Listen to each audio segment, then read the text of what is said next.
Uhul.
Selamat siang, Pak.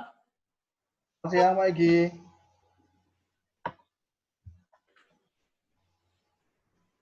Belum masuk semua ya? Belum, Pak. Oh ya.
Ini gambar dalam Citra.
Baik rekan-rekan, sembari nunggu rekan yang lainnya sedang masuk pada Zoom meeting ini, kita mulai pada sesi yang kedua. Assalamualaikum warahmatullahi wabarakatuh. Salam sejahtera bagi kita semuanya. Baik, telah hadir di tengah-tengah kita pemateri pada siang hari ini, yang terhormat Bapak Sugirno CHSH MH, yang akan membawakan materi peradilan agama. Untuk menyingkat waktu, disilakan untuk Pak Girno. Terima kasih. Assalamualaikum warahmatullahi wabarakatuh. Selamat siang dan salam sejahtera untuk kita semua. Teman-teman semua yang saya hormati, suara saya bisa terdengar dengan baik? Terdengar, Pak. Oh ya, syukurlah. Mbak Ewi, bagaimana? Suara saya terdengar dengan baik di Magelang? Iya, lancar, Pak. Sesekali Oke. doang sih putus-putus. Oh, masih putus-putus. Bukan kutus-kutus ya, kalau kutus-kutus ada minyak putus-putus. Ya. Mas Septian Dwi Cahya, suara saya terdengar dengan baik? Jelas, Pak. Oke, baik. Pada kesempatan sesi kedua untuk hari ini, saya diamanai untuk bareng-bareng merefresh. Kalau pada pertemuan yang lalu, saya sudah mengawali dengan sistem peradilan Indonesia, sekarang saya bagian agak yang rinci terkait dengan hukum acara peradilan agama. Bagi saya, ini tinggal nambah-nambah saja, nambal sulam, karena tentu saja saya belum tahu persis jadwalnya kemarin untuk hukum acara perdatanya sudah apa belum ya? Sudah apa belum Pak Egi? Belum ya? Acara perdata belum, Pak? Oh belum. Kalau acara perdata belum, yang bagus itu mestinya acara perdata dulu baru saya. Karena ini agak lebih spesifik dari hukum acara perdata, tapi tidak apa-apa. Mudah-mudahan nanti tinggal memperkaya bahkan pendalamannya di hukum acara perdata. Saya buka sendiri saja punya saya Pak Egi ya. Monggo Pak, disilakan. Nanti ada beberapa form contoh, tapi kalau untuk form contoh baik gugatan, permohonan dari berbagai macam latar belakang untuk proses di pengadilan agama itu sangat banyak, sehingga nanti tidak saya kirim juga tidak apa-apa, kalau perlu nanti untuk tambahan nanti saya kirim lewat panitia. Baik, kita ke share screen.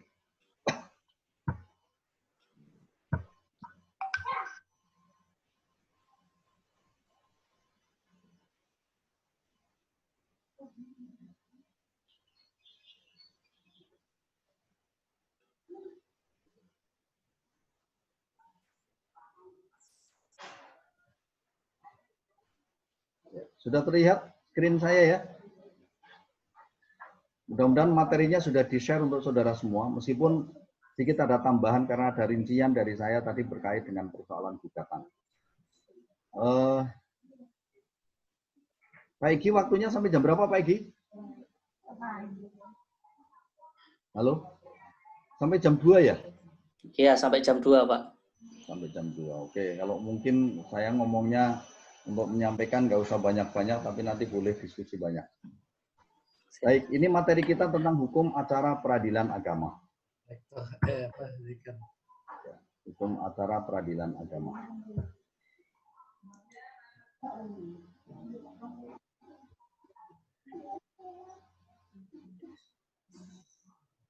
Gambarnya menghilang ya. Baik, suara saya masih terdengar ya? Jelas, Masih. Pak. Aduh, sorry.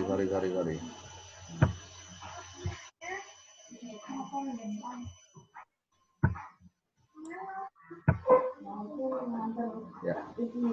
Baik, ini sekadar untuk pegangan saja. Ini karena kebetulan hukum acara perdatanya belum diulangi kembali untuk kita pelajari bersama, sekadar untuk pegangan bersama. supaya nanti kita punya patokan untuk memahami tentang hukum acara peradilan agama yang merupakan bagian dari hukum acara peradilan perdata umum. Jadi oleh karena itu saya awali dari memberikan sedikit saja pengertian yang disampaikan dari Profesor Wiryono Prodjadikoro dan Profesor Sudikno. Jadi ini sekali lagi hanya dengan pengertian ini harapan saya kemudian bisa memiliki gambaran dengan pengantar yang relatif sama, baru kemudian kita akan berbicara mengenai hukum acara peradilan agama. Jadi hukum acara peradilan agama yang merupakan bagian dari acara peradilan perdata dengan materi khusus dan juga dengan subjek hukum yang lebih spesifik, secara umum terikat oleh hukum acara perdata. Nah, sementara yang dimaksud dengan acara perdata, termasuk hukum acara ini kan dalam ilmu hukum, saudara saya yakin sudah sangat mafhum, disebut juga sebagai hukum formil yang berisi tentang aturan-aturan hukum atau rangkaian aturan hukum tentang cara atau bagaimana suatu aturan-aturan hukum material itu dipertahankan atau ditegakkan. Jadi hukum acara itu hukum yang isinya adalah beracara. Oleh karena itu yang dimaksud dengan hukum acara di sini menurut Wiryono adalah rangkaian peraturan yang memuat cara bagaimana orang harus bertindak terhadap dan di muka pengadilan karena acara peradilan. Serta bagaimana cara pengadilan harus bertindak untuk melaksanakan berjalannya peraturan hukum, terutama hukum perdata material. Jadi bagaimana berjalan ini intinya bagaimana aturan-aturan hukum material itu ketika terjadi kasus, dalam hal ini terjadi pelanggaran-pelanggaran hak yang diatur dalam peraturan perundang-undangan kemudian bisa ditegakkan. Filosofinya karena setiap pelanggaran terhadap peraturan perundang-undangan itu pasti akan merugikan suatu pihak atau subjek hukum yang lain. Oleh karena itu perlu ditegakkan.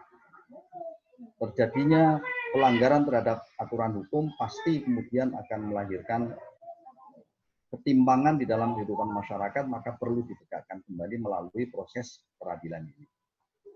Meskipun sekali lagi ini karena merupakan bagian dari acara perdata, sekali lagi saya tekankan bahwa menyelesaikan persoalan perdata ke pengadilan itu merupakan jalan terakhir. Karena betapapun yang paling baik menyelesaikan persoalan yang terjadi antar orang atau antar kelompok orang itu harus dilakukan dengan cara musyawarah mufakat melalui perdamaian. Dengan istilah lain yang kemarin juga saya singgung, diselesaikan dengan cara-cara yang semuanya kemudian merasa dimenangkan. Semua menjadi pemenang, tidak ada yang merasa dikalahkan, yakni win-win solution.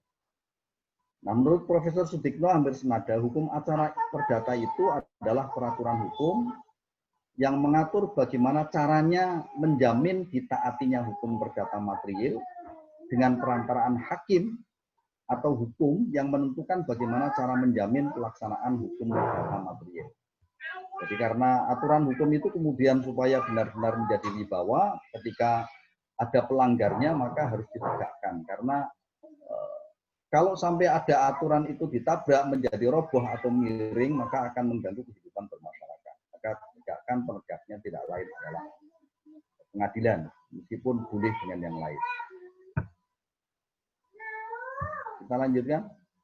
Pengertian hukum acara peradilan agama. Nah, jadi kalau kita merujuk pada pasal 54 Undang-Undang Peradilan Agama, bagaimana yang telah diubah dengan Undang-Undang 3 tahun 2006, dinyatakan bahwa hukum acara yang berlaku ini yang mendasari tadi yang sudah saya sampaikan. Jadi ketentuannya ada dalam pasal 54 Undang-Undang Nomor 7 tahun 86 untuk Undang-Undang Nomor 3 tahun 2006. Bahwa hukum acara yang berlaku pada pengadilan dalam lingkungan dan agama adalah pengadilan di lingkungan peradilan umum, kecuali yang telah diatur secara khusus dalam undang-undang ini. Jadi kalau yang secara khusus sudah diatur dalam Undang-Undang Nomor 7 tahun 89 atau dalam perubahannya, maka tentu saja kemudian yang berlaku adalah apa yang ada di dalam undang-undang yang khusus ini. Dasarnya adalah adagium lex specialis. Nah, adapun perkara bidang perkawinan berlaku hukum acara khusus yang selebihnya berlaku hukum acara perdata pada umumnya. Jadi ada khusus untuk perkawinan ini memang yang diantaranya banyak dikhususkan, diatur berbeda dengan hukum acara perdata dalam peradilan umum. Jadi hukum acara tentang perkawinan ini meliputi kewenangan relatif dari pengadilan agama ini, kemudian pemanggilan, pemeriksaan, pembuktian, dan biaya perkara, serta pelaksanaan putusan. Ini yang relatif berbeda khusus mengenai perkawinan. Hukum acara peradilan agama adalah rangkaian ini. Kemudian saya mencoba untuk meramu dari pengertian hukum acara perdata di atas, bahwa yang dimaksud dengan hukum acara peradilan agama itu adalah rangkaian peraturan yang mengatur tata cara menaati hukum perdata material dengan perantaraan hakim. Atau bagaimana cara bertindak di muka pengadilan agama dan bagaimana cara hakim bertindak agar hukum berjalan sebagaimana mestinya. Ini ya, kita pegangi, saudara tidak harus sepakat dengan saya, tapi sekadar sebagai pegangan bahwa yang akan kita pahami bersama atau yang akan kita jadikan sebagai patokan untuk memahami tentang hukum acara peradilan agama adalah rangkaian peraturan tentang tata cara untuk menaati hukum perdata material melalui peradilan, khususnya di muka pengadilan agama. Baik, kita lanjutkan dulu. Kedudukan dan kompetensi pengadilan agama. Jadi pengadilan agama itu, ini kembali mengingatkan kemarin karena di pertemuan yang pertama saya sudah menyampaikan tentang sistem peradilan di Indonesia, maka pengadilan agama itu merupakan salah satu lembaga negara sebagai pelaksana kekuasaan kehakiman yang berada di bawah Mahkamah Agung dan merupakan peradilan khusus. Peradilan agama ini mempunyai wewenang untuk menerima, memeriksa, dan memutus jenis-jenis perkara perdata Islam tertentu. Jadi ini karena ada dibatasi mulai dari pembatasan tentang jenis perkaranya dan pembatasan tentang orang atau rakyat sebagai pencari keadilan. Karena dibatasi, nanti siapa sih yang bisa berperkara di pengadilan agama itu, kemudian masalahnya apa saja nanti akan saya sampaikan. Tentang kompetensi, ini kalau kompetensi relatif saya kira relatif sama. Ketentuan dalam pasal 4 ayat 1 Undang-Undang Nomor 7 tahun 1989 itu menentukan bahwa pengadilan agama itu berkedudukan di Kota Madya, di kota sekarang, di Kota Madya, atau di ibu kota kabupaten yang daerah hukumnya meliputi wilayah Kota Madya atau kabupaten. Itu namanya Kota Madya, sekarang kota saja. Hanya tidak tertutup kemungkinan ada pengecualian. Ini yang kemudian ditentukan dalam penjelasan pasal 4 ayat 1. Jadi pada prinsipnya bahwa lingkungan peradilan wilayah yurisdiksinya dari peradilan agama itu, dari pengadilan agama, nanti kalau kita lihat dari strukturnya maka sama seperti pengadilan umum, pengadilan tata usaha negara, kemudian ada pengadilan agama yang wilayah yang berada di kota atau di kabupaten, kemudian di atasnya ada pengadilan tingkat banding, dan kemudian pucuk dari semua peradilan itu adalah Mahkamah Agung, sama. Tapi ini kemudian dimungkinkan dalam daerah-daerah tertentu yang belum siap, entah itu persoalan finansialnya, apa sumber daya manusianya, dan yang lain termasuk mungkin wilayahnya, maka dimungkinkan masih wilayahnya itu bisa jadi pengadilan agama tingkat 1 itu mewilayahi lebih dari 1 kabupaten atau kota. Mungkin. Ini karena ada dimungkinkan. Kemudian yang paling penting ini berkait dengan persoalan kompetensi absolutnya. Kewenangan yang berkait dengan pokok perkara yang harus atau yang menjadi wewenang yang bisa ditangani oleh pengadilan agama. Jadi pengadilan agama bertugas dan berwenang untuk memeriksa, memutus, dan menyelesaikan perkara di tingkat pertama antara orang-orang yang beragama Islam. Ini sudah dibatasi bahwa kekhususan dari pengadilan agama itu adalah merupakan pengadilan yang khusus menyelesaikan sengketa-sengketa yang terjadi di antara umat Islam. Oleh karena itu ada yang menyebut kemudian peradilan agama itu merupakan peradilan Islam. Karena memang hanya diperuntukkan bagi mereka yang beragama Islam. Bahkan dibatasi lagi, tidak semua sengketa-sengketa yang terjadi antar umat Islam itu bisa diselesaikan melalui pengadilan agama. Kenapa? Karena hanya perkara-perkara tertentu saja. Perkara tertentu itu kemudian sudah ditentukan dalam Undang-Undang Nomor 789, termasuk kemudian juga ditentukan dalam Undang-Undang Nomor 3 tahun 2006. Tentang apa?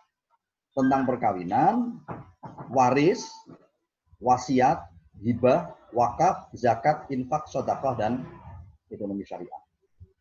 Ini kompetensi absolutnya. Jadi kewenangan yang berkait dengan pokok perkaranya. Jadi di luar perkara ini, kalau ada sengketa, meskipun persengketaan itu terjadi antar umat Islam, yang mempunyai wewenang untuk menyelesaikannya adalah pengadilan negeri, bukan pengadilan tata usaha, bukan pengadilan agama. Baik, kita lanjut dulu. Tugas lain dari Badan Peradilan Agama. Jadi kalau tadi tugas utamanya pengadilan itu kan untuk menerima, memeriksa, memutus perkara-perkara tertentu atau kasus-kasus yang terjadi pada orang-orang tertentu atau rakyat tertentu. Tadi sudah disebutkan, jadi kompetensi absolutnya. Tapi ternyata kemudian oleh undang-undang, pengadilan agama itu mempunyai tugas lain. Sebagai badan peradilan agama, pengadilan agama punya tugas lain di luar untuk menerima, memeriksa, dan memutus perkara-perkara yang tadi sudah saya sebutkan. Apa saja? Ada 4 yang ditentukan dalam undang-undang. Yang pertama, tugas lainnya adalah memberi pertimbangan dan nasihat tentang hukum Islam kepada instansi pemerintah apabila diminta.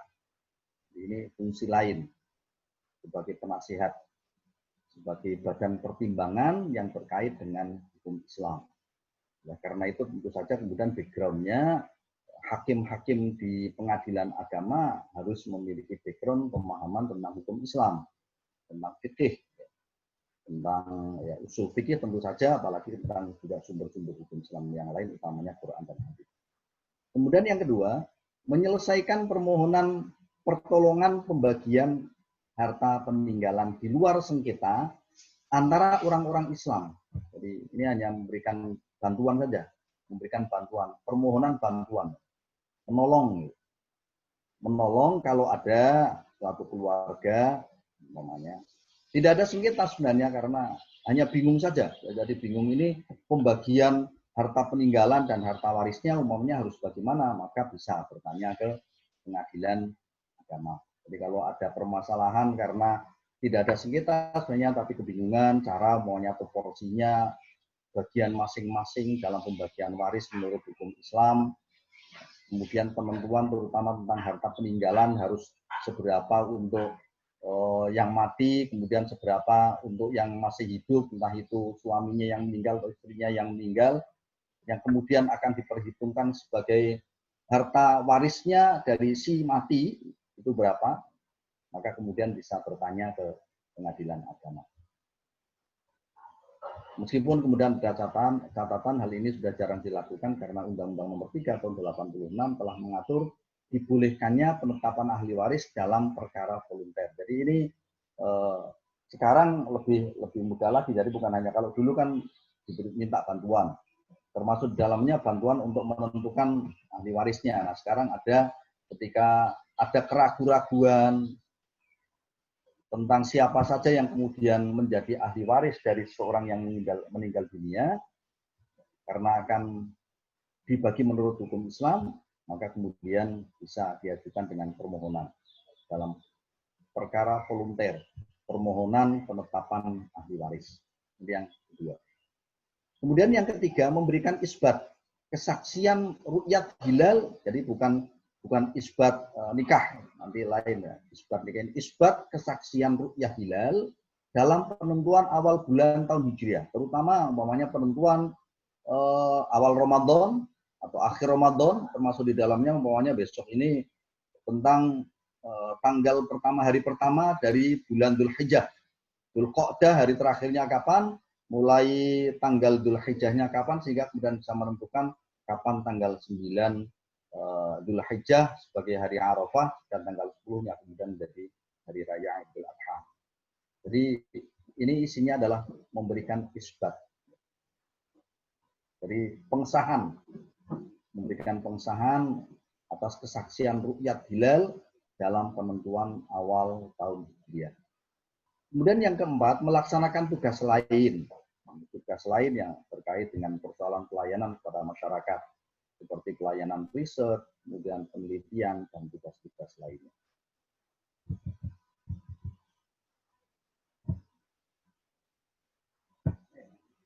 Satu slide lagi nanti saya berikan kesempatan untuk saudara bertanya. Jenis perkara di lingkungan peradilan agama. Jadi sama seperti dalam lingkungan peradilan perdata umum, ada dua jenis perkara atau ada dua macam perkara. Yang pertama yang disebut dengan perkara kontensius atau yurisdiksi kontensius.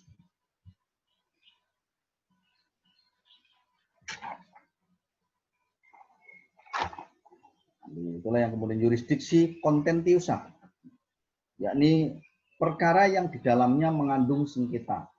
Perkara kontensius atau yurisdiksi kontensiusa. Perkara yang mengandung sengketa antara dua pihak atau lebih dan merupakan tuntutan hak serta adanya kepentingan hukum. Itu saya sampaikan di ada contoh semuanya sengketa tentang harta waris, sengketa tentang perkara perceraian ini yang setiap kali kemudian muncul menjadi persoalan, kemudian tuntutan tentang nafkah, hadonah, yang biasanya juga menjadi bagian dalam perkara perceraian, terutama ya baik perceraian karena gugat cerai maupun karena cerai talak. Kemudian yang kedua, perkara volunter. Jadi perkara volunter ini adalah perkara yang tidak mengandung sengketa, tetapi ada kepentingan hukum dan diatur dalam undang-undang. Tadi seperti umpamanya penetapan ahli waris, kemudian ada penetapan wali, bahkan dan ada penetapan wali adol. Penetapan wali adol itu adalah penetapan wali yang adil, wali untuk menikahkan calon pasangan suami istri yang ketika akan menikah ternyata wali nikahnya atau orang tua wali nikah yang paling berhak terhadap wanita yang akan dinikahi itu tidak mengizinkan. Tapi sudah foto-foto senengi itu karena sudah sama cintanya, nggak bisa dipisah lagi karena sudah lengket bagaikan perangko gitu. Perangko yang sudah ditambah dengan lem besi, jadi nggak bisa pisah lagi. Kemudian bisa diantarai ketimbang kemudian terjadi perbuatan perzinahan, keinginan mereka yang sudah merasa cocok kemudian bisa dengan cara penetapan wali adol. Siapa yang kemudian akan ditetapkan menjadi wali pengganti. Ada kemungkinan kemudian yang akan bertindak adalah wali adol. Baik, saya persilahkan untuk komen dulu. Mungkin ada yang mau tanya sebelum saya lanjutkan. Saya persilahkan. Mbak Ewik, ya. Yang sudah ngomong Mas Ewik dulu. Mbak Ewik, sorry. Mbak Ewik, ya. Mau silakan, siapa Mbak. dulu ini? Mbak Ewik dulu ya. Oh ya. Bisa didengar suara saya, Pak? Bisa. Ya. Oh ya. Jadi tadi dikatakan bahwa peradilan agama itu digunakan untuk penyelesaian sengketa bagi yang beragama Islam. Ya. Kalau yang non-Islam, apakah larinya ke peradilan negeri biasa, Pak? Itu satu. Ya. Terus yang kedua, dalam kasus perceraian, ini biasanya dan sering kali memang terjadi seperti itu. Di situ sudah ada akta cerai disebutkan bahwa hak asuh ada di ibu dan kewajiban nafkah ada di ayahnya. Tapi ketika setelah terjadi terjadi perceraian, sudah diputuskan dan masing-masing sudah pegang akta cerai, itu ternyata si ayah bukan prestasi, Pak. Jadi tidak taat hukum, tidak melaksanakan kewajibannya untuk menafkahi. Itu proses gugatannya apakah sama seperti kita gugat perdata biasa atau kembali lagi ke mediasi atau malah bisa dipidanakan karena ada kasus pencurian juga di situ gitu, Pak. Itu aja dulu. Baik. Makasih. Terima kasih. Yang pertama berkait dengan kompetensi tadi ya. Bahwa kompetensi absolut atau mungkin belum sampai ke kompetensi dulu. Tentang kekhususan dari peradilan agama yang kemudian diperuntukkan hanya bagi mereka yang beragama Islam. Termasuk di dalamnya sebenarnya bukan hanya beragama Islam saja, kecuali perkaranya juga berkait dengan tadi mengenai perkawinan, hibah, sedekah, wakaf, waris, perekonomian Islam. Juga memang dilakukan menurut hukum Islam. Oleh karena itu ketika yang tidak beragama Islam, meskipun pengertian dari yang beragama Islam ini pengertiannya dalam pengertian formal. Jadi apakah dia termasuk orang Islam yang taat atau tidak, itu tidak menjadi ukuran. Yang paling penting ketika peristiwa hukum itu terjadi, yang melakukan itu memang dalam keadaan berstatus sebagai orang yang beragama Islam. Kalau peristiwa hukum itu terjadi tidak karena ada gangguan ya. Masih bisa terdengar ya? Halo? Iya, terdengar, Pak. Oke, ya. Berubah tadi. Jadi untuk mereka yang non-muslim, kalau terjadi perkara-perkara termasuk mengenai perkawinan, warisan, hibah, atau mungkin pengertian yang hibah, hadiah, gitu kalau hibah ya. Hibah, kemudian pemberian yang lain, itu semuanya nanti yang akan menyelesaikan yang berwenang adalah pengadilan negeri. Maka penyelesaiannya melalui pengadilan negeri. Dengan proses perdata dengan acara pengadilan umum. Perdata dalam peradilan umum. Itu yang pertama. Kemudian yang kedua, wan prestasi dari keputusan pengadilan.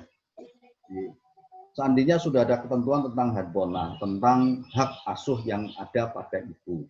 Kemudian ada pembebanan, ditambah lagi bahwa selama biasanya sampai 21 tahun, anak yang di bawah asuhan ibu itu sudah ditentukan yang punya kewajiban nafkahnya adalah bapak. Umpamanya kemudian dituntut di gugatannya itu dan dikabulkan oleh pengadilan umpamanya. Dalam 1 bulan, katakan dengan satu anak itu per bulan sampai umur 21, katakan pada waktu itu maunya umurnya 10 tahun, kayak biasanya kalau yang usia-usia di bawah 5 tahun kan memang harus masih di bawah asuhan ibu biasanya. Kalau yang sudah di atas itu bisa jadi akan ikut bapak. Jadi seperti maunya kayak kasusnya siapa yang penyanyi itu Ahmad Dhani, kemudian mantannya Krisdayanti itu Anang ya. Itu kan anak-anaknya semua kemudian ikut bapaknya. Kalau yang sudah relatif besar dan bisa memilih itu memang tidak harus itu. Tapi untuk mereka yang masih anak-anak yang masih di bawah 5 tahun, biasanya akan lebih berat diberikan kepada ibu karena masih sangat butuh figur ibu. Nah, bagaimana pertanyaan tadi? Bagaimana kalau ternyata kemudian wan prestasi si mantan suami ini dengan keputusan hakim itu tidak mau melaksanakan? Mesti yang berwenang untuk memaksakan kan panitera mestinya sebagai petugas eksekusi. Nah ternyata kemudian prestasi, tapi kalau tadi kemudian ada pencurian, kalau pencurian itu yang mencuri mantan istrinya apa suaminya? Suaminya itu, Pak. Suaminya malah nyuri. Iya. Ya kalau pencurian ini kan sudah termasuk pidana, kalau pidana nanti bisa dipidanakan, ya.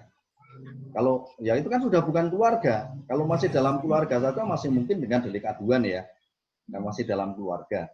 Tapi kalau sudah pisah itu kan sudah lagi bukan keluarga, meskipun pernah menjadi satu. Kalau bentuknya pencurian karena mengambil dengan tanpa izin, ya bisa diperkarakan melalui pidana. Itu kalau sampai pencurian. Tapi dengan wan prestasinya bagaimana ya dikembalikan, mestinya tidak perlu harus digugat lagi. Itu kan tidak tinggal melaksanakan putusan pengadilan yang tidak ditaati oleh salah satu pihak. Dalam hal ini katakan umpamanya dalam ini karena gugat cerai ya, karena gugat cerai itu kan berarti penggugatnya adalah istri. Nah, tergugatnya si suami itu kemudian ternyata dengan keputusan hakim yang kemudian menetapkan, katakan umpamanya dikabulkan semuanya sebagai keputusan yang positif, ternyata kemudian wan prestasi. Jadi kalau wan prestasi, menurut saya ya tinggal dilaporkan saja ke panitra supaya kemudian ada pemaksanya untuk memaksakan. Ya kalau mungkin ya memang cara yang paling baik pelaksanaan yang semacam itu harus melalui musyawarah ya, mediasi lagi, itu caranya pasti akan seperti itu, akan dilakukan dengan cara-cara seperti itu sepanjang memang kemudian ada niat baik. Mungkin yang akan menjadi persoalan justru ketika sebenarnya tidak cukup mampu, atau wan prestasi itu terjadi karena kondisi dari mantan suami itu memang tidak mampu. Kalau persoalannya itu ya mungkin bisa dimaklumi lah, tapi kalau mampu karena dia mengingkari tanggung jawab, nah itu yang kemudian bisa diperkarakan lagi. Tapi cukup kemudian dilaporkan karena tidak mau melaksanakan keputusan dari pengadilan. Jadi dilaporkan lagi kepada pengadilan yang memutuskan supaya kemudian bisa segera dieksekusi. Gitu Mbak Ewik ya. Yang lain tadi yang sudah ngatur Mas Mubarok. Ya. Silakan ya, sebentar Mas Mubarok dulu. Assalamualaikum Pak. Waalaikumsalam warahmatullahi wabarakatuh. Saya di sini mau bertanya Pak mengenai acara di peradilan agama. Ya. Terutama mengenai faraid itu Pak, yang agak kesusahan itu Pak. Itu dalam peradilan agama itu acaranya itu seperti apa sih sebenarnya? Itu pertanyaan pertama. Terus pertanyaan kedua Pak, ini mengenai wali adol dan wali hakim. Itu perbedaannya wali adol. Wali Dan wali hakim itu perbedaannya itu di mana itu Pak? Kan itu sama-sama wali itu Pak. Ya. Terus masalah keabsahannya itu bagaimana? Keabsahan dari pelaksanaan perkawinan. Ya.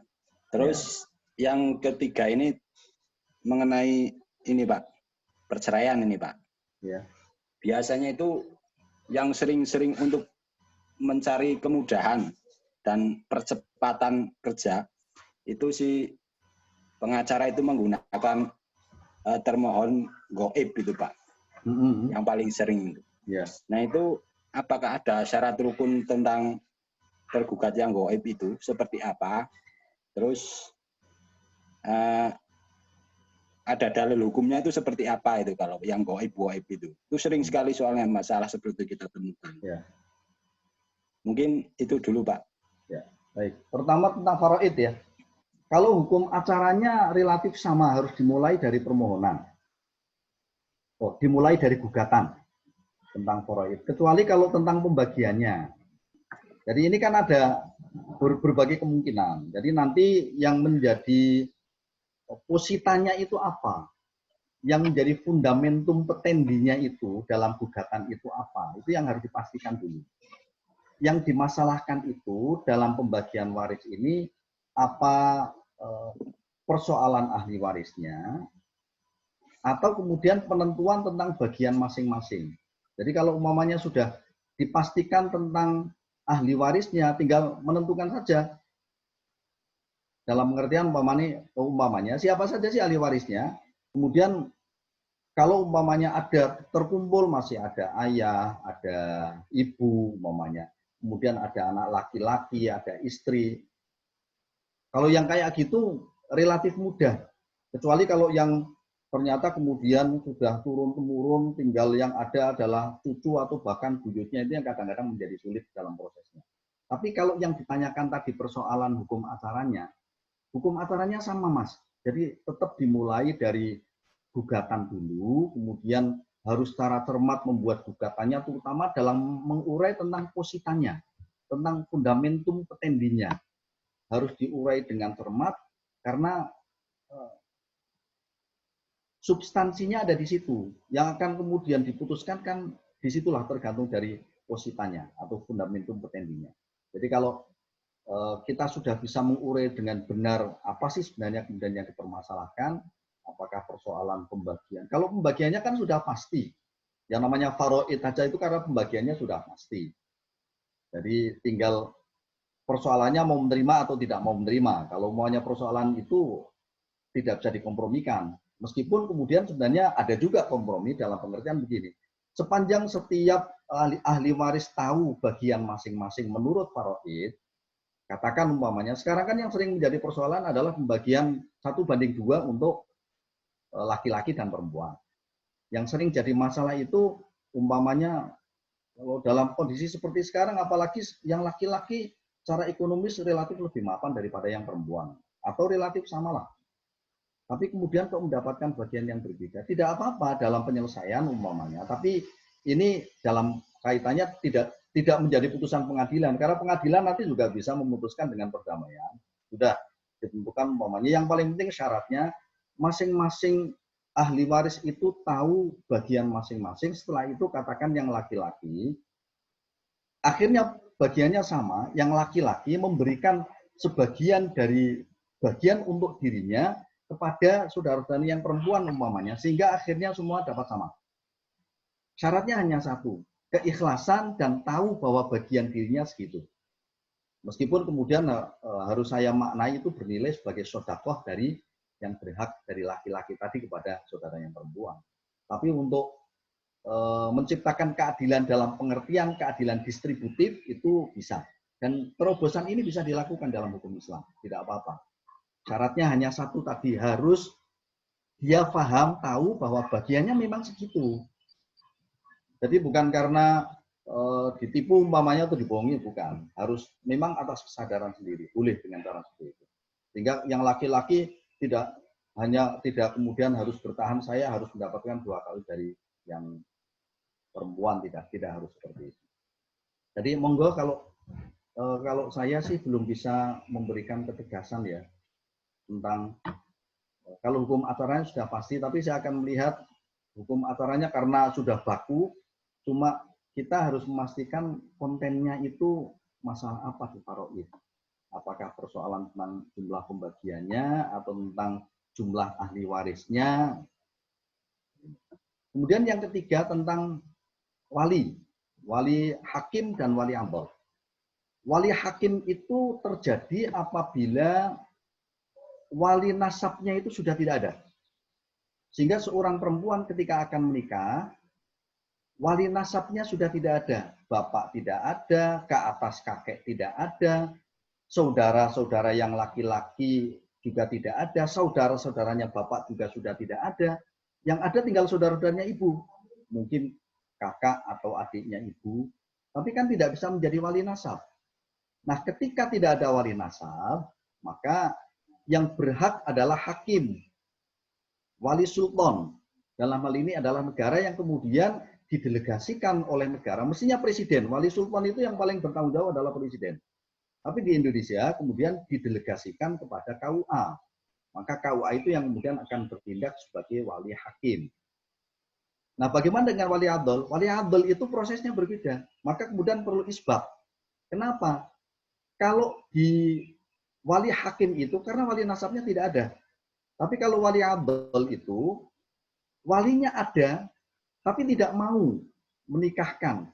Tapi demi kepentingan dari calon mempelai, ketimbang kemudian seandainya tidak dinikahkan, kemudian malah jadi melakukan perbuatan-perbuatan perzinahan, demi kemaslahatan dia ke depan, kemudian pengadilan bisa menetapkan dengan memberikan isbat, mengangkat seseorang, boleh juga kemudian dari pengadilan hakim umpamanya, atau kemudian menunjuk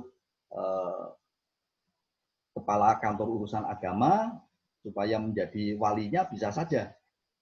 Jadi latar belakangnya berbeda. Hanya wali adil ini terutama kemudian juga orang yang memang seperti wali muhakam. Kalau wali muhakam itu kan dipilih oleh kedua orang calon.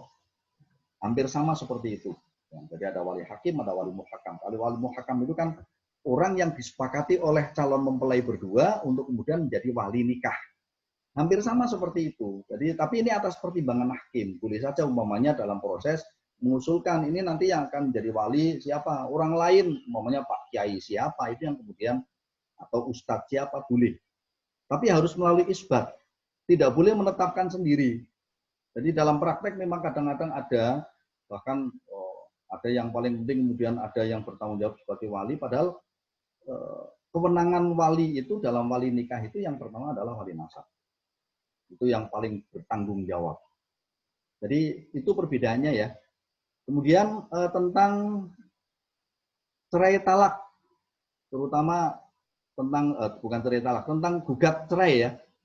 Dengan gugat cerai yang kemudian alasannya biasanya dengan gugat cerai gaib. Yang tergugatnya itu dianggap sudah tidak pernah ketemu, hilang dari peredaran, kira-kira begitu ya.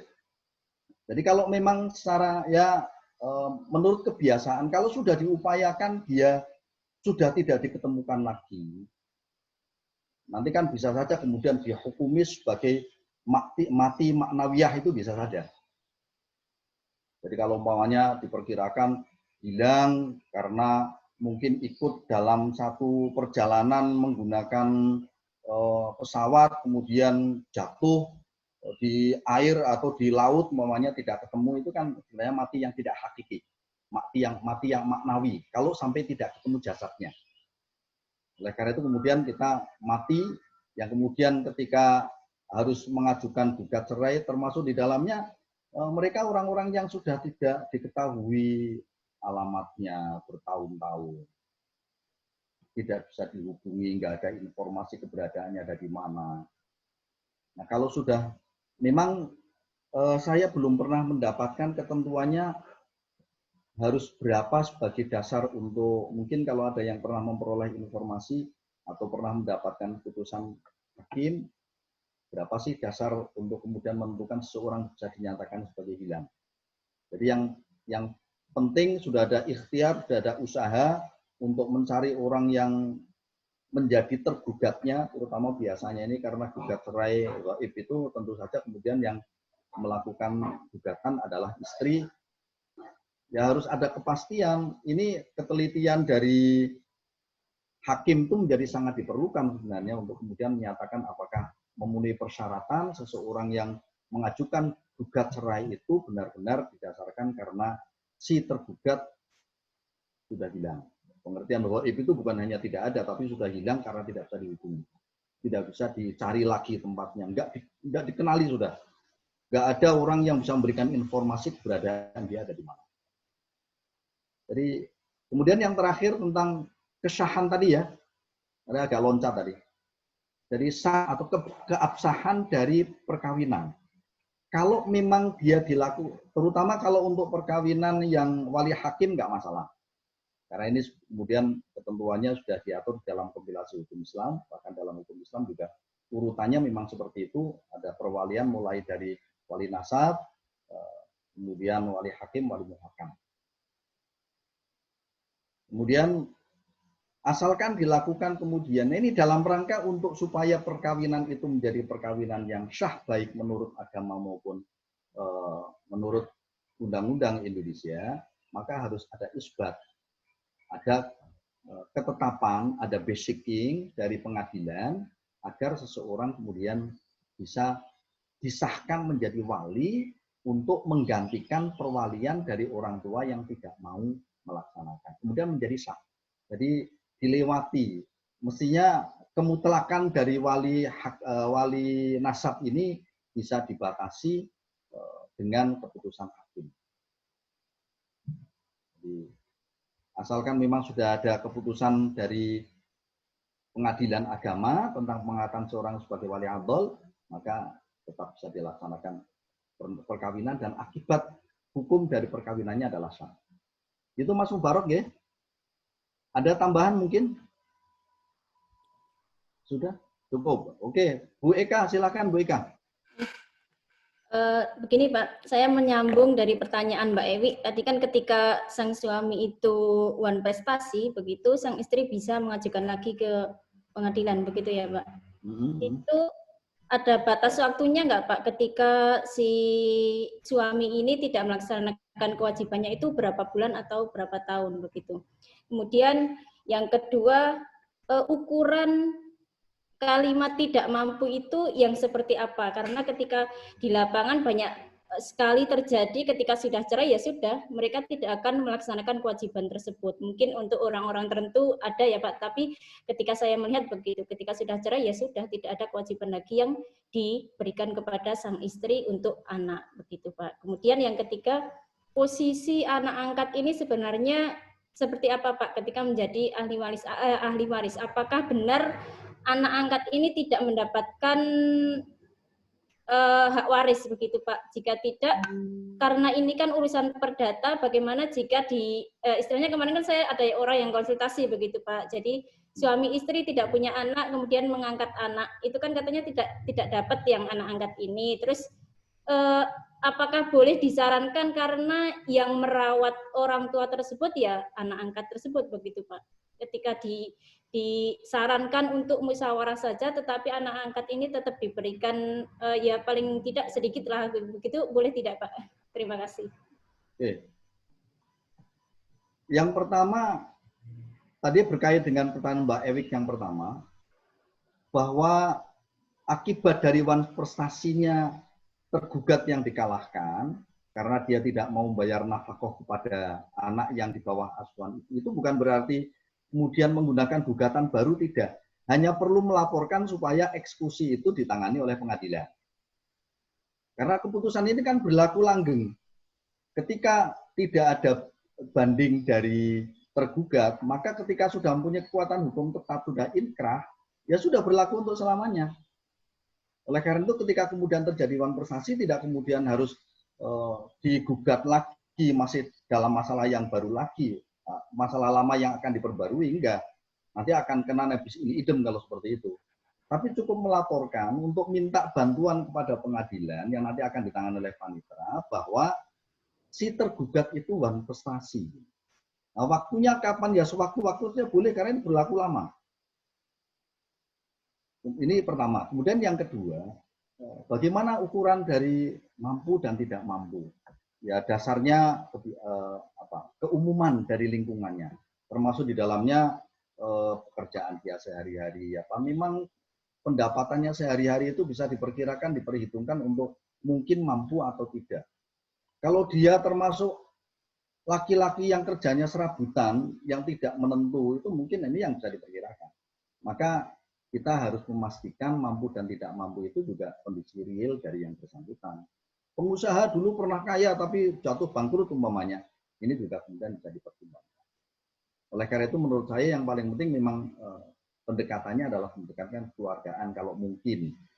Kalau tidak mungkin maka sebenarnya dari awal itu nanti juga saudara-saudara semua kalau kemudian akan mengajukan gugatan itu juga harus sekaligus mengajukan sita terhadap kepemilikan yang dimiliki oleh tergugat. Kalau sudah kemudian kita bisa menyita barang yang akan dirampas untuk menjamin supaya gugatannya ketika dikabulkan bisa dijamin, pakai itu. Sehingga dari awal itu juga kemudian gugatan sudah cermat, termasuk di dalamnya adalah gugatan untuk melakukan sita terhadap barang-barang miliknya dari si tergugat. Ini sekali lagi untuk menjamin, kalau perlu kemudian barang yang bisa disita itu selamanya kemudian apakah harus dijual atau kemudian harus dikuasai, ini nanti sekaligus dimintakan supaya bisa menjadi bagian dari keputusan hakim yang dimintakan oleh si tergugat. Jadi kalau kita umpamanya menjadi kuasa hukumnya, ya sekaligus dimasukkan di dalam gugatannya, termasuk kemudian mengajukan permohonan untuk sita jaminan itu. Jadi itu cara yang merupakan cara preventif supaya kemudian jangan sampai menjadi korban bertubi-tubi.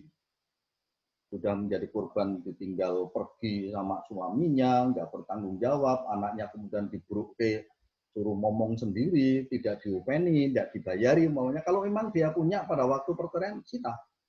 Tapi harus masuk kepada dalam gugatan. Jadi ini yang kemudian sekali lagi harus hati-hati dengan sangat cermat, semua sisi yang berkait dengan hak dan jaminan haknya itu harus kemudian bisa dimasukkan menjadi bagian dari gugatan. Itu Bu Eka ya. Tadi yang terakhir apa Bu Eka? Lupa saya. Posisi anak angkat, Pak. Posisi anak angkat. Oh ya, dalam warisan ya. Jadi memang kalau dalam warisan itu pada prinsipnya yang punya hak waris itu hanya 3. Satu itu karena mempunyai hubungan nasab, hubungan darah. Kemudian yang kedua, karena mempunyai hubungan perkawinan atau semenda.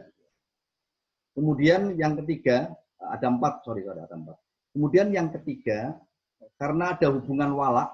Hubungan wala itu adalah hubungan, meskipun sekarang tidak ada, tapi secara fikih itu ada. Hubungan wala itu adalah hubungan antara seorang mantan budak yang sudah dimerdekakan oleh tuannya. Nah, budak yang sudah dimerdekakan oleh tuannya, ketika si budak ini meninggal dan tidak mempunyai ahli waris, karena katakan umpamanya dia punya orang tua, tapi orang tuanya juga budak. Karena dia menjadi budak sebagai keturunan dari anaknya budak umpamanya. Maka yang menjadi pewaris adalah tuannya. Itu yang disebut dengan karena wala. Kemudian yang keempat karena jihad fisabilillah. Jadi ini yang kemudian untuk perjuangan agama Islam. Jadi kalau sudah memang tidak ada ahli warisnya ya maka bisa masuk kemudian untuk jihad fisabilillah. Nah, dari empat ini anak angkat memang tidak masuk. Tapi di dalam kompilasi hukum Islam sekarang bisa kemudian penyelesaian tentang ini, bahkan kemudian yang kemudian dilakukan di pengadilan agama ada yang disebut dengan wasiat wajibah. Jadi wasiat wajibah itu seorang anak angkat itu nanti bisa diberi porsi untuk diberi bagian dari peninggalannya si mati. Kalau dia anak angkat, apalagi kemudian pengangkatannya sudah ada surat keputusan pengadilannya segala umpamanya. Jadi kalau memang tidak ada, kecuali ada wasiat ya. Kalau ada wasiat atau ada hibah sebelumnya boleh. Tapi kalau ini terutama kalau tidak ada wasiat. Tidak ada wasiat, tidak ada pemberian sebelumnya, hibah yang sudah diberikan sebelum pemiliknya meninggal dunia, kemudian meninggal. Sementara dia selama ini yang merawat dan lain-lain terhadap si mati umpamanya. Terus bagaimana? Padahal sudah sangat lama. Apalagi sudah memang menjadi anak angkat. Nah, menurut hukum Islam, meskipun sudah formil menurut hukum Indonesia sebagai anak angkat, tapi dalam hukum agama anak itu tidak menjadi ahli waris. Hanya kemudian bisa dijadikan sebagai pengertiannya dengan disebut sebagai wasiat wajibah. Seolah-olah, jadi harus diperlakukan seolah-olah ada wasiat yang harus diberikan oleh si mati kepada si anak angkat tadi. Tapi jumlahnya tidak boleh lebih banyak daripada bagian-bagiannya dari ahli waris. Jadi tidak boleh. Oleh karena itu kemudian porsinya ya, umpamanya kalau yang lain dapatnya 1/6, ya 1/6. Seperti kan tidak boleh lebih daripada itu. Jadi ketentuannya begitu. Jadi ketentuannya nanti bagian dia tidak boleh melebihi dari bagian-bagian ahli warisnya. Bentuknya sekali lagi namanya itu yang disebut dengan wasiat wajibah. Memang tidak ada ketentuannya sebagai ahli waris. Yang aman itu mestinya kalau kemudian dilakukan dengan wasiat atau hibah. Kalau hibah ini meskipun kemudian juga ada batasannya, wasiat terutama maksimal 1/3 yang boleh diwasiatkan, lebih dari 1/3 tidak boleh. Kalaupun diperbolehkan harus atas izin dari semua ahli waris yang ada. Itu Bu Ika ya. Ada tambahan mungkin? Silahkan kalau ada tambahan. Belum? Oke, Mas Herman. Silahkan Mas Herman. Ini dari Kepri ya. Masih mute Mas. Di unmute. Suaranya belum muncul. Saya mau nanya tentang perceraian, Pak. Jadi Pak, kebanyakan sekarang kan orang beli sesuatu barang, calon suami atau istri gabungin uangnya untuk beli rumah misalnya. Kemudian menikah. Tak lama kemudian bercerai. Apakah itu dikatakan harta itu masuk kata monogini? Nanti pembagian hartanya seperti apa? Dan yang kedua, pertanyaan saya, boleh nggak Pak gugatan perceraian, gugatan cerai? Boleh, ulangi, bolehkah? Ulangi yang nomor 2 gimana? Boleh? Kedua, boleh nggak Pak gugat cerai atau cerai talak dibarengi dengan permohonan harta wonogini?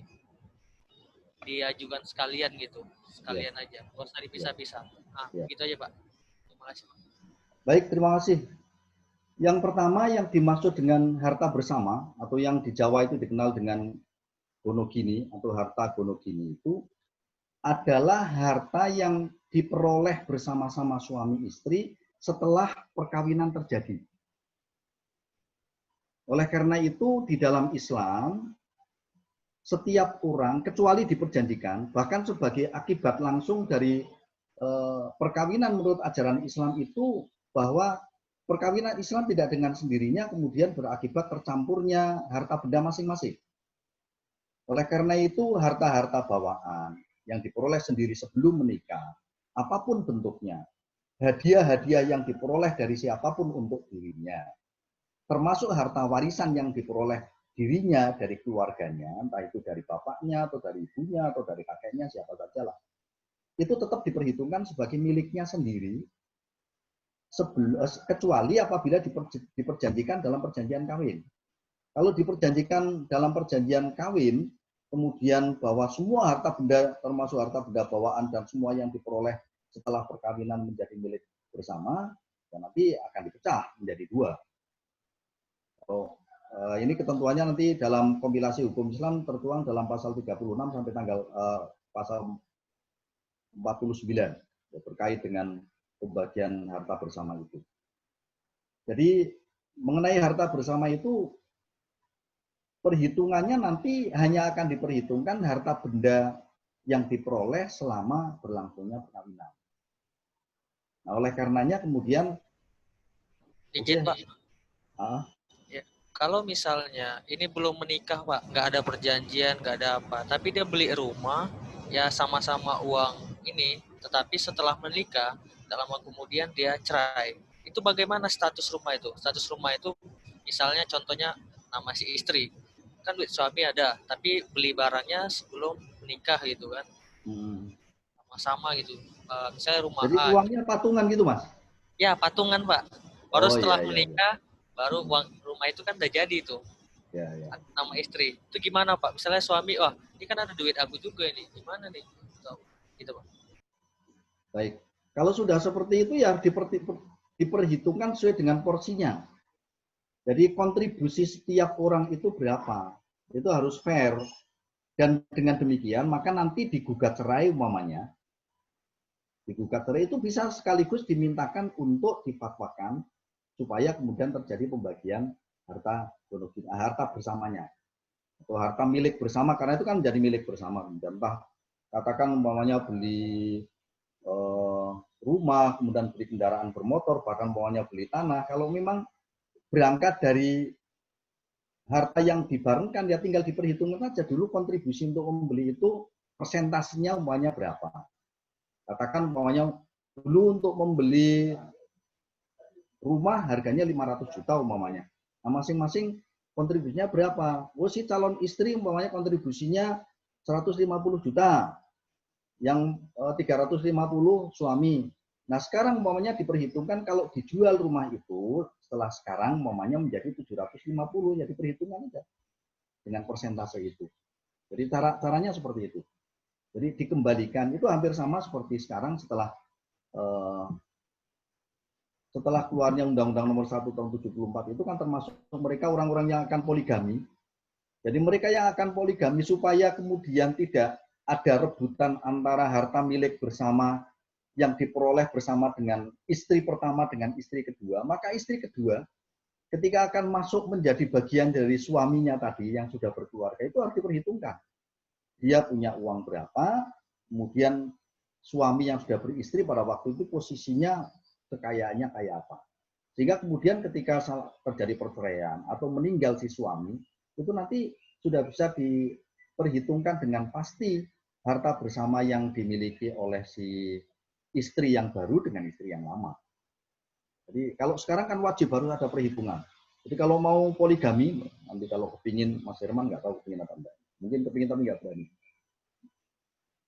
Jadi itu harus diperhitungkan. Sekarang ada kewajiban harus menghitung kamu bawa duit berapa.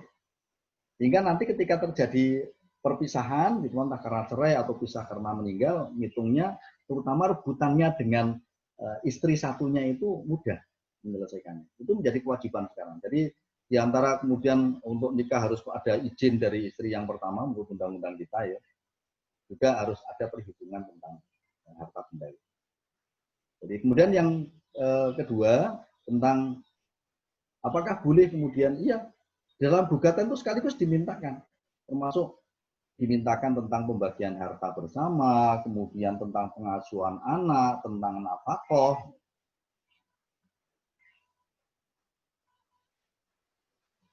Itu ya, Mas Herman. Masih ada lagi? Oh ya, Mas Prinus, silahkan Mas Prinus. Ya, ayo Mas Prinus, dihidupkan dulu. Video, audiomu dihidupkan. Audionya dihidupkan. Ya, silahkan Mas Prinus. Pak, di sini saya mau tanya mengenai perkawinan beda agama, Pak.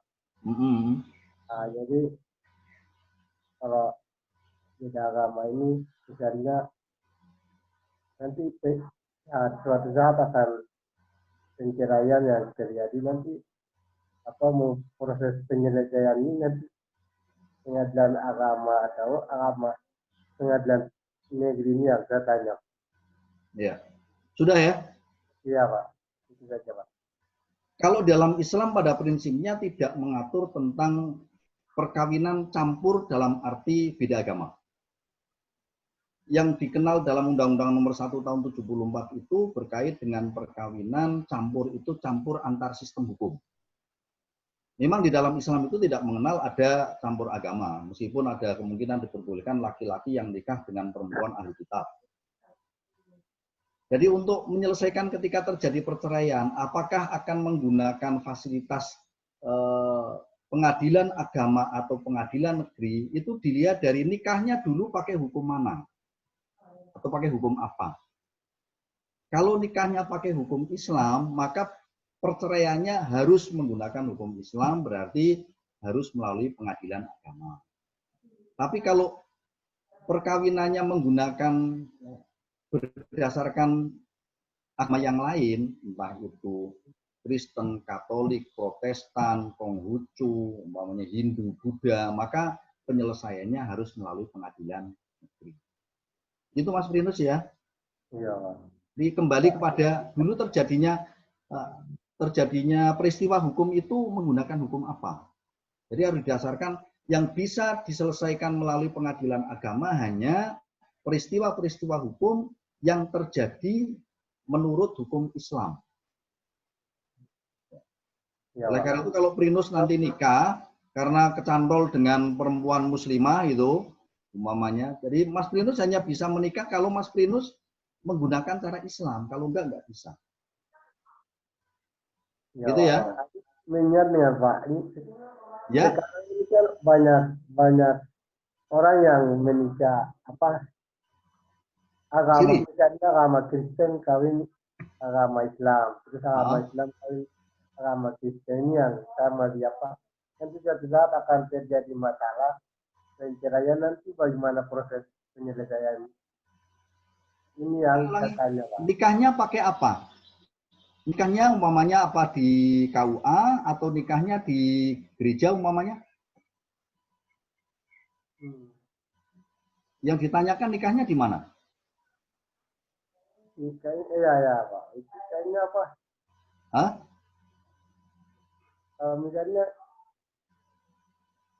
Misalnya?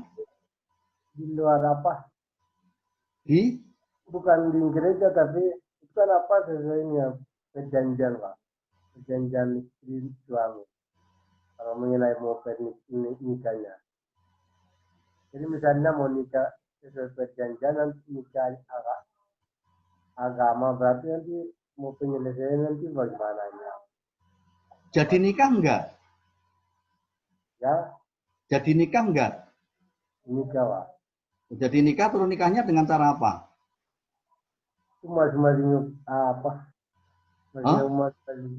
Masing-masing agamanya? Iya.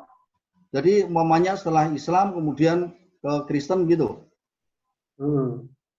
Ya begini, kalau saya akan menyimpulkan begini, kalau sampai terjadi seperti itu, maka yang harus diakui adalah perkawinan yang terakhir. Yang pertama harus dianggap batal. Maka nanti penyelesaiannya ya menggunakan cara yang terakhir itu. Itu ya. Jadi kalau sampai umpamanya ada setelah nikah di KUA, kemudian nikah ke gereja umpamanya, maka yang berlaku yang gereja. Iya. Itu ya. Izin Pak. Nggih, monggo siapa nih? Mas Herman Pak. Oh nggih, Mas Herman monggo. Ya, penegasan aja Pak untuk orang yang nikah beda agama, kemudian dia nikahnya di luar negeri, kemudian nanti didaftarkan juga ke distrik, itu cerainya gimana Pak? Kalau sudah didaftarkan di Indonesia dan diterima, nanti kan akan dilihat sahnya. Kalau menurut Undang-Undang Nomor 1 Tahun 74, termasuk kemudian dalam kompilasi hukum Islam itu, sahnya perkawinan itu yang pertama kan didasarkan menurut agamanya. Kemudian yang kedua syaratnya dicatatkan. Yang dicatatkan ini kemudian ada perlindungan hukum dari negara. Tapi secara fikih itu sudah sah kalau dalam hukum Islam sudah dilaksanakan menurut hukum Islam. Dengan syarat rukunnya, sudah ada calon mempelai duanya, kemudian ada wali nikahnya, kemudian ada ijab dan qabul, mahar, saksi, selesai. Itu sudah cukup. Cuma kemudian kalau terjadi di luar negeri, kemudian sudah dicatatkan di Indonesia, nah pencatatannya kan nanti akan mengikuti di luar negeri itu menggunakan cara apa? Atau menggunakan hukum mana? Karena di sana juga kemudian saya tidak tahu persis umpamanya di sana di mana itu. Tapi akan dilihat di sana menggunakan cara apa. Kalau menggunakan cara non-Islam ya akan dicatatkan ke catatan sipil. Tapi kalau berdasarkan hukum Islam nikahnya maka akan dicatatkan ke KUA. Kalau sudah seperti itu nanti penyelesaian ketika terjadi perceraian bagaimana? Ya berdasarkan yang nyatat tadi. Kalau pencatatannya itu kemudian diakui oleh catatan sipil berarti perceraiannya harus melalui pengadilan negeri. Kalau pengadilan agama berarti harus melalui pengadilan agama. Gitu Mas Herman ya. Pak, saya Pak. Dari sumbernya. Monggo Mas Barok. Pak. Ya. Saya itu kok gagal paham ya Pak antara nikah lain agama itu. Masa baru dengar kali ini saya nikah lain agama bisa dilakukan di KUA. Sedangkan persyaratan dari apa yang nikah itu kan harus sama-sama wali dinihah itu Pak, sama-sama agamanya. Agama Islamnya sama Islam semua gitu loh Pak. Saya kurang agak gagal paham ini Pak tadi Pak. Mungkin gitu aja itu Pak. Oke, saya mungkin jawab yang mana? Kayaknya nggak ada jawaban tentang itu. Jadi saya kan tadi dari awal menyatakan di dalam Islam itu tidak ada nikah antar agama. Nah kalau di luar negeri, menelusurinya itu di luar negeri itu nikahnya menggunakan hukum apa? Gitu loh. Jadi kalau nikahnya di luar negeri menggunakan hukum Islam, maka ke Indonesia dicatatkan ke KUA. Kalau dia di luar negeri menggunakan hukum non-Islam, maka pencatatannya di catatan sipil. Hanya itu saja. Kalau tentang pernikahan antar agama itu memang tidak dikenal. Undang-Undang 174 itu tidak mengenal. Kompilasi hukum Islam juga tidak mengenal. Gimana? Ngantuk kali ya. Ya? Ya udah Pak, jelas Pak. Ya, jadi kita harus memastikan bahwa dalam hukum Islam itu tidak mengenal ada kawin campur. Sebenarnya ada keterbukaan yang kadang-kadang kemudian menjadi persoalan besar, terutama bagi para ulama, tentang diperbolehkannya seorang laki-laki muslim menikahi wanita non-muslim yang ahli kitab. Yang kemudian ahli kitab sering yang memaknai di sini katakan penganut Nasrani umpamanya. Tapi kan karena laki-lakinya muslim, pasti pelaksanaan nikahnya berdasarkan ajaran Islam. Muslim. Iya. Kalau umpamanya dia menikahnya berdasarkan ajaran lain, ya yang berwenang bukan KUA. Kalau bukan KUA, nanti kalau mau menyelesaikan terjadi perceraian juga melalui pengadilan negeri, bukan melalui pengadilan agama. Jadi harus menentukan, memastikan. Baik, kita lanjutkan. Ini sudah kok jamnya habis ya, Pak Egi? Lebih 10 menit, Pak. Iya, gimana? Monggo, ya kalau masih ada yang mau disampaikan, Pak?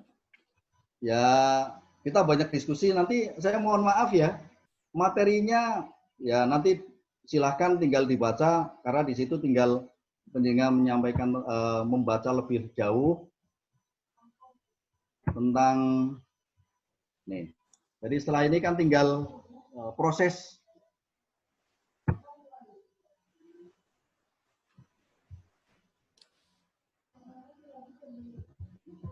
sumber hukum Islamnya, saya kira enggak. Nanti azasnya juga prinsipnya sama. Ini prosedur, ini saya ambilkan yang sudah gambarnya bagus. Prosedur berperkara di pengadilan agama. Ini saya memang hanya download saja gambarnya, tidak mau gambar sendiri saya ini, yang sudah ada gambar bagus karena prinsipnya sama. Kemudian alur proses berperkara mulai dari pendaftaran perkara sampai ke putusan, ini sampai di slide angka 20. Ini karena nggak bisa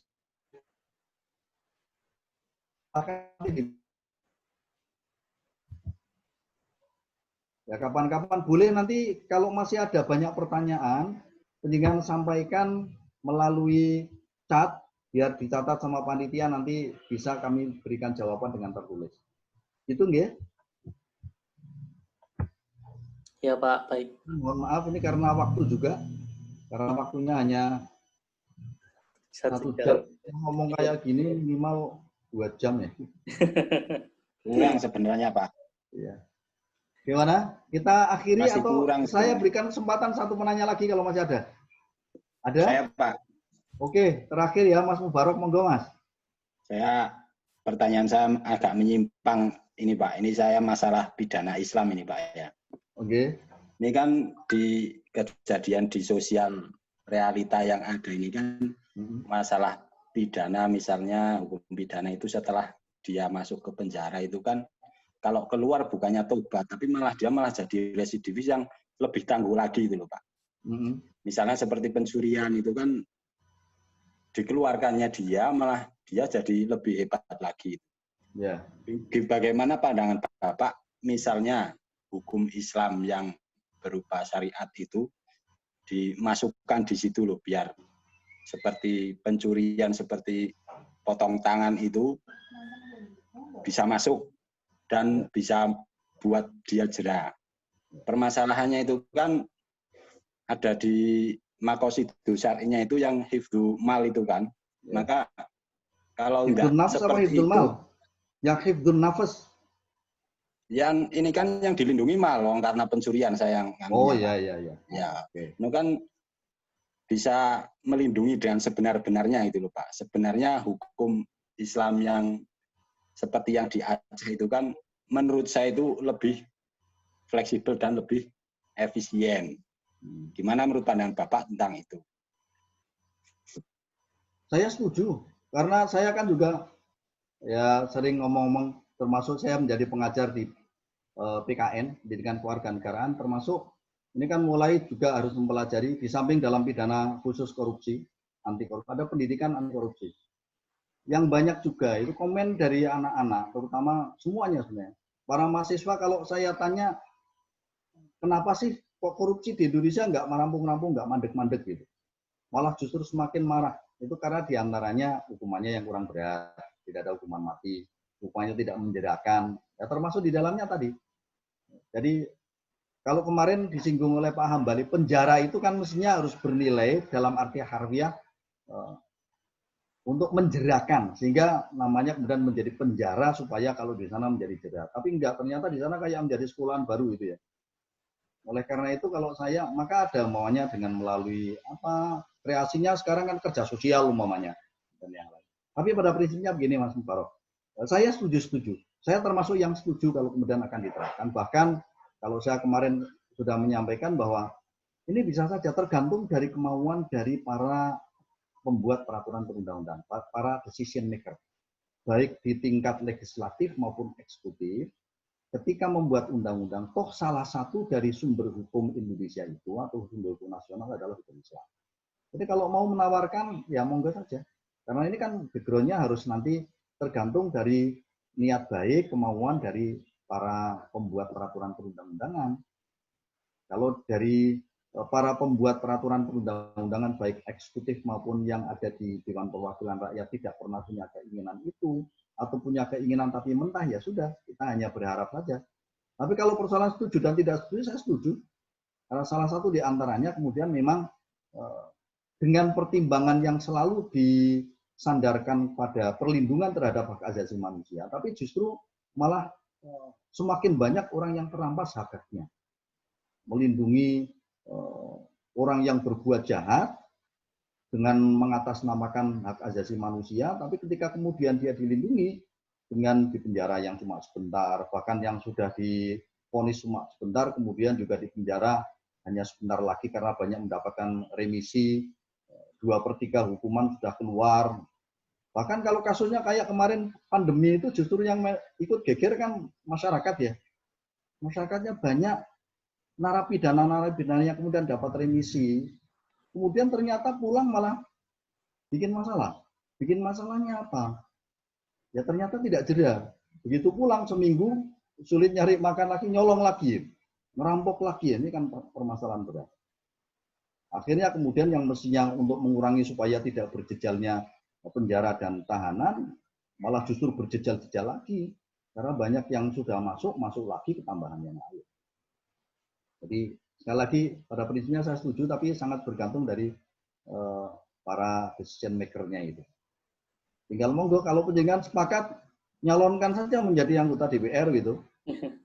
Atau mencalonkan diri nanti menjadi bupati atau wali kota atau gubernur, syukur jadi presiden, nanti melalui itu punya power. Dengan punya power itu sekarang para penguasa itu enaknya kalau kita termasuk para pendakwa itu keluar-keluar belum tentu efektif. Tapi kalau jadi penguasa itu langsung bisa membuat keputusan, membuat peraturan perundang-undangan bisa dilaksanakan, polisinya siap untuk mengawal. Kalau di daerah itu Pol PP-nya siap mengawal. Itu Mas Mubarok ya.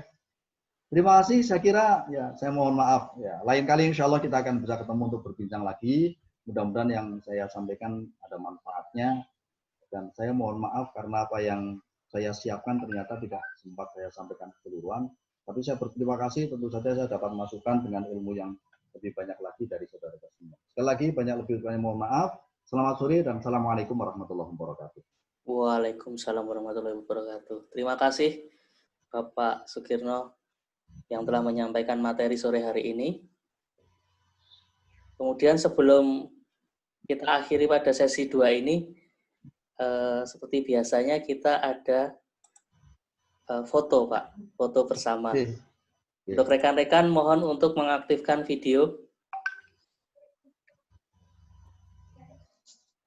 Mas Septian Dwi Cahya, apa sudah standby? Oke. Oke, saya hitung. 1, 2, 3. Ulangi lagi ya, mohon maaf.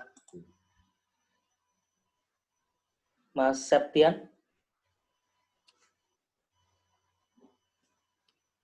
1, 2, 3. Ya, terima kasih rekan-rekan. Terima kasih Pak Kirno untuk materi yang diberikan. Selamat sore. Selamat sore. Untuk rekan-rekan, selanjutnya nanti sesi 3 kita mulai jam 15.30 ya, supaya bisa menjalankan sholat asar dulu. Sepakat ya rekan-rekan semuanya? Ya, oke. Ya, oke, Mas. Oke, Mas Eki, pindah ruang apa di sini, Mas? Jam berapa, Mas? Mas? Ya, Jam berapa? Jam 15.30 untuk setengah jam. Ya. Setengah 4. Ya. Harusnya kan jam 3. Ya. Nah, nanti 15.30 supaya bisa rekan-rekan sedikit leluasa untuk menjalankan ibadah ataupun lainnya. Gitu ya rekan-rekan semuanya. Ganti kamar ya, Mas ya? Ganti kamar sesuai ID Zoom dan passwordnya. Yang ketiga nanti bersama Pak Dr. Kambali. Cyber Law. Terima kasih Pak Kirno dan rekan-rekan semuanya. Sama-sama. Terima kasih. Saya live ya. Terima kasih, Pak. Ya, sama-sama.